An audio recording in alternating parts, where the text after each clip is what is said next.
Shalom, nous allons étudier Daf, Lamed Daled de Masachet, et nous reprenons la fin du Daf, la Megillah, la Moudbet, Yativ Rapapa avec Amal et Ashmata.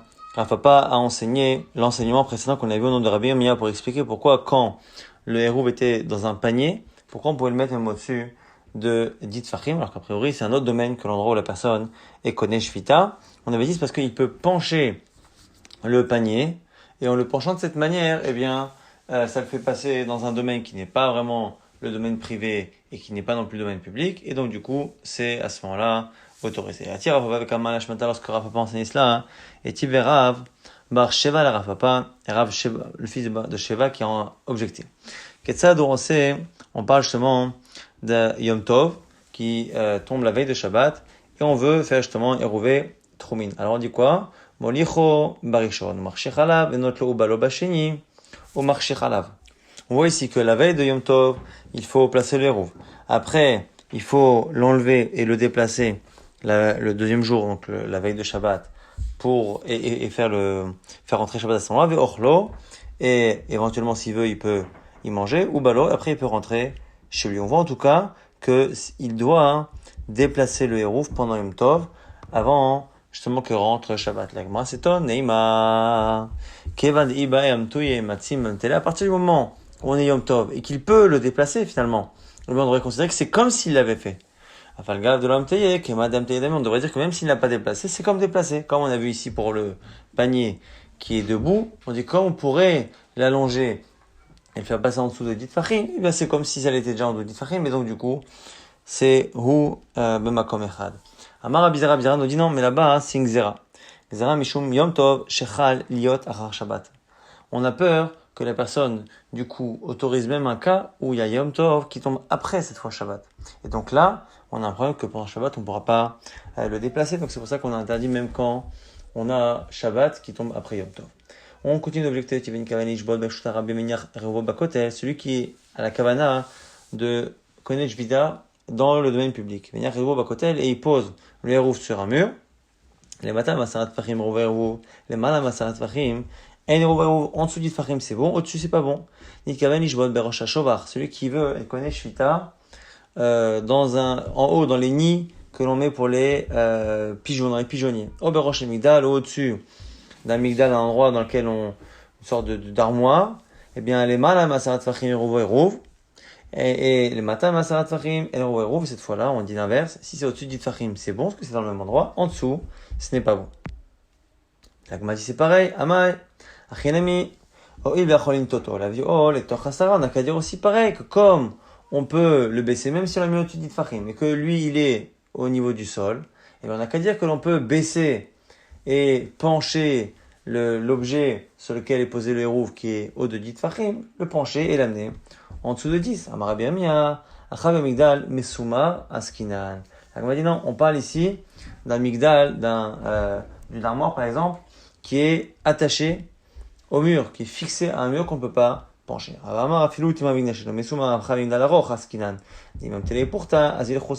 Ou sinon, Rava propose de dire que même si elle n'est pas fixée à un mur, c'est une armoire qui est tellement grande, qui fait plus de 4 amot, que quand on la penche, eh bien, à la fin, l'objet se retrouve être dans un endroit qui est éloigné de plus de 4 amot de là où il était, à la base sur la mort, et donc c'est pour ça que ça s'appelle un autre endroit et ça ne marche pas. L'agma dit alors, Echidame, dans quelle situation on parle? Pourquoi dit Ika kafta ou mitna, il a été kafta ou mitna. L'agma imagine qu'il y a une sorte de fenêtre sur l'armoire et que le hérouv est attaché à la main du propriétaire, ce qui fait que ce n'est pas réellement dans le domaine public, et donc on pourrait le transporter dans le migdal, ben hashmashot remuta. Donc à ce moment, on comprendrait pas le cas de la Mishnah, qui dit que quand il veut connaître le hérouv, eh bien, connaît shvita au-dessus du migdal, et que le hérouv se situe en dessous de dit fachim, eh bien, on ne peut pas. Il dit, ben, c'est pas vrai, dans un cas particulier comme ça, ce serait autorisé. Il dit, ben, t'as raison. Délit les kafta mitna, c'est pas un cas comme celui que tu as cité, comme ça, on comprend pourquoi c'est bien assourd. Ensuite, la Mishnah à bord, afilo amok me on a dit que si on l'a mis dans un puits, même profond de 100 amot, eh bien, le hérouv est bon. Où se situe ce fameux puits? S'il est dans un domaine privé, ben c'est pshita, c'est évident. Lui-même, il est privé. Ce qui est autour, c'est privé, c'est évident.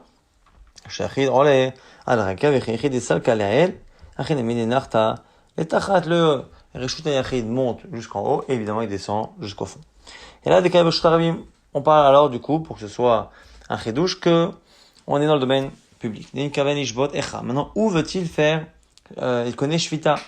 Il est malin si c'est au-dessus, ou makom echad, ve'orvo, makom acher. Ve'il est mata, pshita ou ve'orvo, makom echad. S'il veut, il connaît Shvita dans le domaine public qui est autour du puits, c'est sûr que c'est pas bon. Si c'est au-dessus, enfin en bas, c'est-à-dire au niveau du puits, c'est évident que ça marche. L'autre echad, des kabe karmit. L'agma nous dit que le bord, le puits se situe dans un carmélite, donc un domaine des rabbins. Kaben ishbot n'est malin, et lui veut faire donc autour. Les Rabbi, et c'est selon Rabbi, la marque de la marche ou Mishum Shvut, le Kazroa la Benash Mashot, et notre Mishnah sera selon Rabbi, qui dit que quand c'est un interdit des Rabbanan, il n'y a pas d'interdit à Benash Mashot. Nouvelle Mishnah Tano, Barosh Akane, ou Barosh Akundas, Izman Sheu Talouch, Venaoutz, Afilou Gavor Me'ama, Arezero. Celui qui met un héros sur un roseau, le sommet d'un roseau, Rosh Akundas, ou n'importe quel pilier, Izman Sheu Talouch, lorsque le canet, donc le roseau, a été déjà arraché du sol et il a été après replanté, reposé dans le sol. Venaoutz, afilou gavama ama arezeruf, c'est bon même s'il est haut de 100 amot. Ramele ravada mamartnale rava, on a objecté ici à rava. Talouch venaoutz in, lo talouch venaoutz lo, machma que le canet, le roseau doit être à la base arraché du sol avant d'être planté. Mani, c'est selon qui? C'est selon Rabbanan. Pourquoi? D'amre, kodavar shou mishon shou, gazroa la benash mashot. Parce que ce qui interdise que on fasse un Issour Shvut Ben Hashmashot. Pourquoi? Parce que si le canet est encore posé, c'est un statut d'arbre. Effectivement, un arbre, il y a un Xéra d'Arabella utiliser un arbre pendant Shabbat. Et donc, si ici, on interdit que le canet soit encore planté, c'est qu'on pense, comme Rabbanan, que même un interdit des Rabbanan, eh bien, pendant Ben Hashmashot, c'est interdit. Mais selon Rébi, il n'y a pas de problème. Le rouf serait bon, puisque l'interdit de prendre ce qui est sur le canet n'est que des Rabbanan, mais Ben Hashmashot, c'est autorisé. Et Amat, Reisha, Rebi. Et maintenant, Seifa, Rabbanan, pourtant on vient de voir que la Mishnah précédente, on a dit qu'il était selon Rebi. Et maintenant tu viens de me dire que là-dessus ce serait Rabbanan, alors que c'est la même Mishnah. Amalek, Varamele, Rami Bachama, les Rapriza, Veshan et les Reisha, Rebi, Seifa, Rabbanan. Il y a déjà eu ce type d'objection, et on a déjà répondu, c'est pas un problème. Le début, effectivement, c'est Rebi, et la suite, c'est Rabbanan. Ravina propose Amar, Kula, Rabbi, non, tout est Rabbi. Seifa, Xara, Shema, Iktom. Mais, simplement, il y a une différence. Dans la Mishnah, la Mishnah précédente, qui est en fait le début de la Mishnah, eh bien, on a dit que c'est Rébi, que Rébi ne craint pas les interdits des Rabbanan pendant Ben Hashmashot, donc du coup, ça laisse les rouves cachers. Mais ici, c'est spécial. Le canet, le roseau, c'est plus facile d'en venir à le couper pendant Shabbat. Alors que la xéra, de peur que l'on coupe l'arbre, eh bien, elle est moins problématique. Donc, ce genre de xéra classique, elle n'existe pas à Ben Hashmashot. Mais pour le canet, c'est trop facile de couper, on est trop tenté de le faire. Et donc, du coup, ce sera interdit même à Ben Hashmashot. Ah, pour le Moussa d'Atal Nardea. On nous parle maintenant de soldats qui sont venus à Nardea. Amalo, Rav Nachman, Poukou Vavidou, Kribouche Kafsha, Beagma. Ranralo a dit, allez et pliez les roseaux pour pouvoir vous asseoir dessus et avoir de la place. Et demain, on va pouvoir justement s'asseoir et avoir de la place. En tout cas, on voit qu'on a utilisé les roseaux pendant Shabbat, alors que si les roseaux ont un statut d'arbre quand ils sont plantés, on n'a pas le droit d'utiliser pendant Shabbat. Et tu verras, on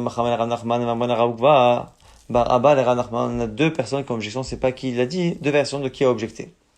Talouch venaout in, le talouch venaout lo, pourtant on a vu dans la Mishnah, qu'il faut que le canet ait été arraché du sol, et éventuellement après, fixé dans le sol. Mais si il est au sol directement, on peut pas. Amale, atam, be'auzradin.